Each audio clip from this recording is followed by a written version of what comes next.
Well, hello everyone, my name is Amy, this is The Opinionated Woman, and welcome to my channel. Welcome back to a more unusual video from me. I am not talking about books today. Today, as you can tell from the title, we're talking about tics. I am someone who has a tic. I have a tic disorder, and I love watching other people who have tics talk about these kinds of things. I find a lot of the people who do talk about it, however, have Tourette's. And I don't have Tourette's, but I still have tics. So I wanted to sort of tell you my tic story and show you what it looks like for me. I've been saving footage over a while. So if the hair and everything looks completely different, it's because I've got footage from ages ago. I'm catching different moments of me ticking. So yeah, first of all, disclaimer, my tics come when called. So if I start talking about a certain tic or something like that and it pops up, I'm not making it on purpose to show you, it's doing it itself. That is the thing with tics, we don't really have much control over them besides masking, but that could be a whole video on its own. So let's get into it. So how did this all start? Everything started when I was diagnosed with depression. It was early 2019. I had come to the realization I was depressed, told my psychologist. He was like, yeah, you're probably right. Recommended me a psychiatrist. And I went to her, did a whole assessment. And she was like, yeah, I think you're right. I think you are depressed. And she also diagnosed me with panic disorder and anxiety disorder, or generalized anxiety disorder. She started me off on a medication that is suitable for pregnant women and children, which should give you some impression of how light this medication is. And I'm not going to mention any names because this is not the medication's problem. We've since realized that I have a predisposition towards having a tic disorder. My sibling also has a tic. It's linked to OCD. I have another sibling with OCD. So I was predisposed to this. It wasn't the actual medication that is the actual cause, but it is what triggered it, basically. Let's put it that way. So I started taking this medication and I was at work. I was working as a pastry chef at the time. It was a very slow afternoon. There weren't too many customers in. And I was just doing my general daily stuff in the corner, and my face started ticking, just like this. See what I mean? And I was like, what the heck? Because it's very obvious. And I was like, what's going on? And I showed my coworkers and we were all laughing because it looks weird. And if there are some tics in here that make you laugh, that's totally fine. It is totally okay to laugh. They are weird. If you were laughing in a mean way, you would hurt my feelings, but if it's all in good fun, cool. So my face started doing this and I was like, what the heck is happening? Carried on that day. I drove to a friend's braai. And I was talking to my friends there about it. I told him about it and it started happening again. He was like, dude, is that it? And I was like, yeah. He's like, that is wild. Then it basically got steadily worse. You can see it now. Ooh, this one I hate because it hurts. And I've got makeup on, god damn it. But this is a good representation of what my face used to do when I was at work. When it really started, and try and function at a job with your face doing that. When I'm using my hands, I am baking and everything. I remember there was a stand mixer on the floor. I was making bread and I went to pour water in it, and because my face was stuck and my eye was closed, my depth perception was all off. So I poured a jug of water all over the floor.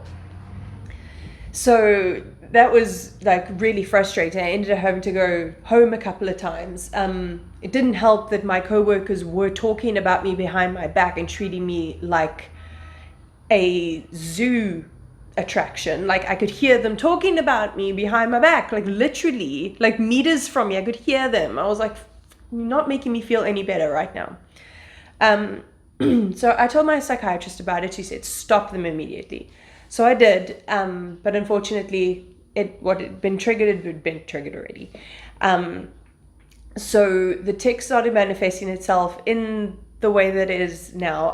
I have a TikTok, I'll put it here now, of what a really aggressive facial tic will look like. So it was mostly like that, and mostly triggered by anxiety. And the thing was that I was working in a really stressful environment, where I had a lot of people around me that could trigger me, which is why I need to work by myself so that I'm not triggered on a daily basis, because it makes me horrible to work with, to be honest. So I was ticking a lot because I was stressed. I was very, very fucking stressed. So it stayed in my face mostly for a while, I'd say. And then, so that was at the beginning of 2019. So I'd say at the beginning of 2020, I was at my then girlfriend's house, and we'd had a little bit of alcohol, and I'd had some indoor special parsley, let's put it that way. And just after having it, I didn't feel very good. So I went upstairs to lie in my girlfriend's bed, and I started twitching through my full body, like all the way from the tips of my toes to the crown of my head. I was ticking, and she came and found me, like that poor sweetheart. She tucked me in bed and everything. She was so nice. And I thought maybe it was just, the substances, like maybe it wasn't, my tic becoming something else. But then it gradually started getting worse. And then I noticed that it was moving into my body, and it was linking up with my intrusive thoughts. So I have never self-harmed before, but I was starting to have trouble with opening tins, like tins of condensed milk, if I was making fudge, tins of tuna, if I was making myself some lunch. And I caught this footage that I'll put here.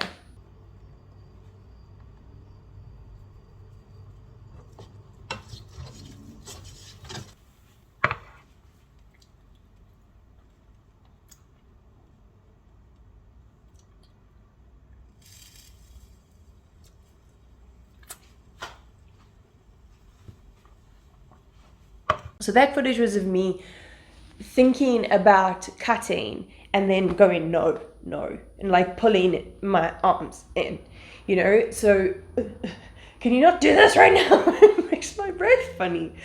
So that one I filmed because I was like, okay, this is something new, and I thought maybe if I need to show my therapist at any point, I'll do that. So yeah, the physical ones started to get a little bit more. And the clicking started much earlier on than a lot of my other tics. While all of this was going on, I was living with my siblings, which was useful because I didn't have to worry too much about the ticking. I didn't have to worry about them judging me or anything like that. But what I've realized now is that being in a space with other people made my tics quieter than when I was around just myself. And because me and my brother both worked from home, I was never like completely by myself. I was very aware that he was in the house, so I would like click every now and again, but not anything too vocal until I moved into this place. So I moved into a place by myself, and the vocal tics. Wow, the vocal tics started. And the thing about the vocal tics is they're not always negative. Same with the body ones. I can tell which ones, like these ones usually are bad. Right now it's just because I'm talking about them, but those ones are usually bad. But these ones, like so there's certain movements that are actually okay. Like a little bit of a head tilt is fine. And then I've got some verbal ones that just come out. They're not stress induced. I'm not under some kind of distress or anything like that. They just pop up. So I did an Instagram live where I decided to, because I was ticking. So I did an Instagram live to try and catch some of this stuff for this video and just for interest's sake. So I will put that here. But I'm just working and I'm ticking. So I'm good. I wanted to show you guys what it looks like. Yeah, I've never done anything like this before. I don't really know what's going on. But if nothing else, this is going to be used for a video that I do on my tics. So this will actually be a record for me, which would be super nice.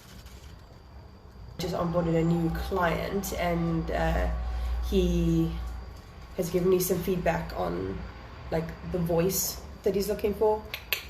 Woo, woo. Wow, yeah, I'm definitely going to be able to use this in my video. I've been trying to film myself so that I can get these tics on camera. Cats, how's it going? But oh, here's my boy. I've been trying to get my tics on camera for a video so that I can show people what they look like. And then as soon as I turn on the camera, they turn off. And my vocal tics turn off when people are around. But in my house, they go off. Okay, my boy, done? Good.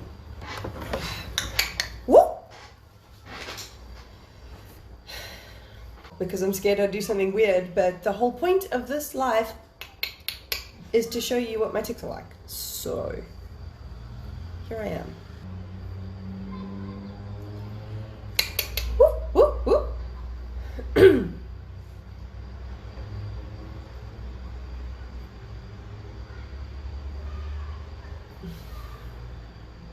This blog. All my clients are American.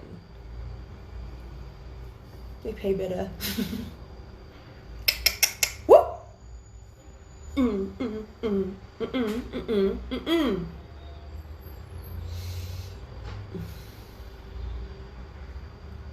So as you can see, it got like a lot louder, more expressive. I do a lot of, and that's me imitating it. That's on natural tic right now. And oopa, oopa, oopa. See, that was an I imitated it, the first oopa, oopa, and then my tic picked up on it and started repeating itself.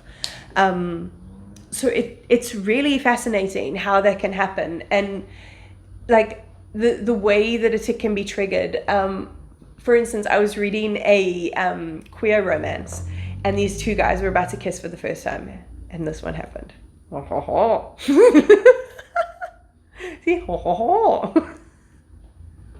so now it just happens, and my sibling sent me a video of them doing this. And I was like, God damn it, because they set me off. So yeah, sometimes things just get triggered, and most of the time when I'm around other people, they do tend to switch off. I think it's a masking thing. I'm very good at masking. I've been masking for a very long time, but it's very, very tiring. So it's one of those things that I don't really enjoy. That, like, if I can take one of my tics or a stim or something like that and do it in public, I will try and do it. The vocal ones I don't really like so much, but if I can let them out in a controlled way, it's very relieving for me. I did have an encounter recently, however, when I got triggered in front of a group of people and I hadn't told them that I had a tic disorder. So I was distressed and ticking verbally and like physically in my face, and having to try and tell them I've got a tic disorder at the same time, because I'm so paranoid they think I'm a fucking crazy person, which is so not right at all, because I'm not crazy. There's nothing wrong with me. Well, my face and limbs just sometimes do stuff of their own accord. But yeah, I've shown you all the footage that I put together. I hope it was interesting for you. If you have any questions about tics or anything like that, just put it down below. And if you have any creators that also have tics that you follow, please put them down below as well. I'm very limited on the people that I can follow that talk about this kind of thing. But if you did enjoy, please consider giving me a like, commenting, and maybe even a little subscribe, and tickling my bell for notifications. and I'll see you next time.